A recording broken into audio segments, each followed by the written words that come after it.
بے پردہ عورت پر اللہ کا عذاب۔ بسم اللہ الرحمن الرحیم۔ جیسا کہ ہم اکثر سنا کرتے ہیں کہ فلاں جگہ پر فلاں شخص زندہ ہو گیا، اس نے مرنے کے بعد کا حال سنایا اور پھر مر گیا۔ اسی قسم کا عذاب قبر سے متعلق ایک واقعہ گلگت میں پیش آیا، جس کے بارے میں بتاتے ہیں کہ ایک شخص قبرستان کے پاس سے گزر رہا تھا کہ اس نے کسی قبر سے یہ آواز سنی کہ مجھے نکالو، میں زندہ ہوں۔ جب ایک دو مرتبہ اس نے آواز سنی تو اس نے یہ سمجھا کہ یہ میرا وہم ہے، لیکن جب مسلسل اس نے یہ آواز سنی تو اس کو یقین ہونے لگا۔ چنانچہ قریب میں ایک بستی تھی، وہ شخص اس میں آیا اور لوگوں کو اس آواز کے بارے میں بتا کر کہا کہ تم بھی چلو اور اس آواز کو سنو۔ چنانچہ کچھ لوگ اس کے ساتھ آئے، انہوں نے بھی یہی آواز سنی اور سب نے یقین کر لیا کہ واقعی یہ آواز قبر سے آ رہی ہے۔ اب یقین ہونے کے بعد ان لوگوں کو مسئلہ پوچھنے کی فکر ہوئی کہ پہلے علماء سے یہ مسئلہ معلوم کرو کہ قبر کھولنا جائز ہے یا نہیں۔ چنانچہ وہ لوگ محلے کی مسجد کے امام صاحب کے پاس گئے اور ان سے کہا کہ اس طرح قبر سے آواز آ رہی ہے اور میت یہ کہہ رہی ہے کہ مجھے قبر سے باہر نکالو، میں زندہ ہوں۔ اس پر امام صاحب نے فرمایا اگر تمہیں اس کے زندہ ہونے کا یقین ہو گیا ہے تو قبر کو کھول لو اور اس کو باہر نکال لو۔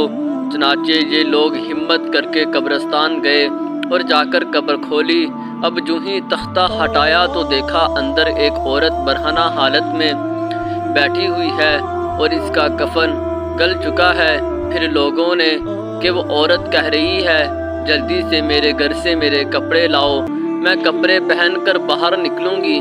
چنانچہ یہ لوگ فوراً دوڑ کر اس کے گھر گئے اور جا کر اس کے گھر والوں کو یہ واقعہ بتایا کہ اس کے کپڑے چادر وغیرہ لے کر آئے اور لا کر کے اندر پھینک دیے۔ اس عورت نے ان کپڑوں کو پہنا اور چادر اپنے اوپر ڈالی، پھر تیزی سے بجلی کی طرح اپنی قبر سے نکلی اور دوڑتی ہوئی اپنے گھر کی طرف بھاگ گئی۔ گھر جا کر اس عورت نے ایک کمرے میں چھپ کر اندر سے کنڈی لگا لی۔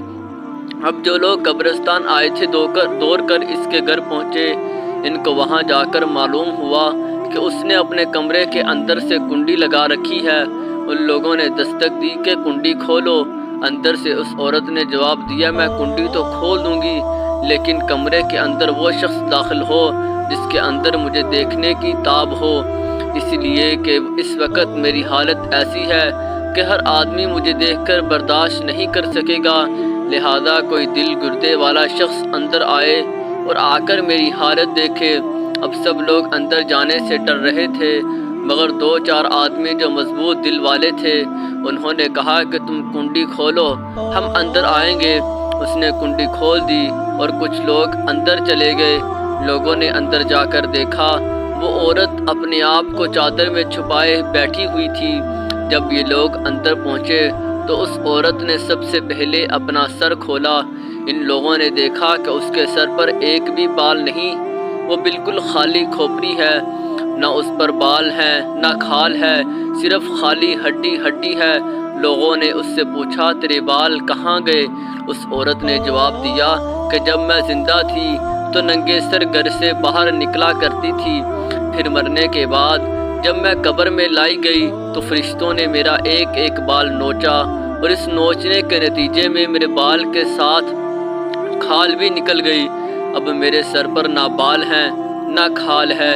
اس کے بعد اس عورت نے اپنا منہ سے کپڑا ہٹایا۔ جب لوگوں نے اس کا منہ دیکھا تو اتنا خوفناک ہو چکا تھا کہ سوائے دانتوں کے کچھ نظر نہیں آیا، نہ اوپر کا ہونٹ موجود تھا نہ نیچے کا ہونٹ موجود تھا، بلکہ 32 کے 32 دانت سامنے جڑے ہوئے نظر آ رہے تھے۔ سوچئے اگر کسی انسان کے صرف دانت ہی دانت نظر آئیں تو کتنا ڈر اور خوف معلوم ہوتا ہے۔ اب ان لوگوں نے اس عورت سے پوچھا تیرے ہونٹ کہاں گئے؟ اس عورت نے جواب دیا میں اپنے ہونٹوں پر لپسٹک لگا کر نامحرم مردوں کے سامنے جایا کرتی تھی، اس کی سزا میں میرے ہونٹ کاٹ لیے گئے، اس لیے اب میرے چہرے پر ہونٹ نہیں ہیں۔ پھر اس عورت نے اپنے ہاتھ اور پیروں کی انگلیاں کھولیں۔ لوگوں نے دیکھا کہ اس کے ہاتھ اور پیروں کی انگلیوں میں ایک بھی ناخن نہیں تھا، تمام انگلیوں کے ناخن غائب تھے۔ اس سے پوچھا، تیری انگلیوں کے ناخن کہاں گئے؟ اس عورت نے جواب دیا، ناخن پالش لگانے کی وجہ سے میرا ایک ایک ناخن کھینچ لیا گیا، کیونکہ میں سارے کام کر کے گھر سے باہر نکلا کرتی تھی، اس لیے جیسے ہی میں مرنے کے بعد قبر میں پہنچی تو میرے ساتھ یہ معاملہ کیا گیا اور مجھے یہ سزا ملی کہ میرے سر کے بال بھی نوچ دیے گئے، میرے ہونٹ بھی کاٹ دیے گئے اور ناخن بھی کھینچ لیے گئے۔ اتنی باتیں کرنے کے بعد وہ بے ہوش ہو گئی اور مردہ بے جان ہو گئی جیسے لاش ہوتی ہے۔ چنانچہ ان لوگوں نے دوبارہ اس کو قبرستان میں پہنچا دیا۔ محترم خواتین و حضرات، اللہ تعالیٰ کو یہ عبرت دکھانی مقصود تھی کہ دیکھو اس عورت کا کیا انجام ہوا اور اس کو کتنا ہولناک عذاب دیا گیا۔ بے پردہ خواتین اس واقعے سے عبرت لے اور ان گناہوں سے توبہ کرے جس کی سزا بروز قیامت بہت سخت ہے۔ اگر آپ کو ہماری یہ ویڈیو اچھی لگی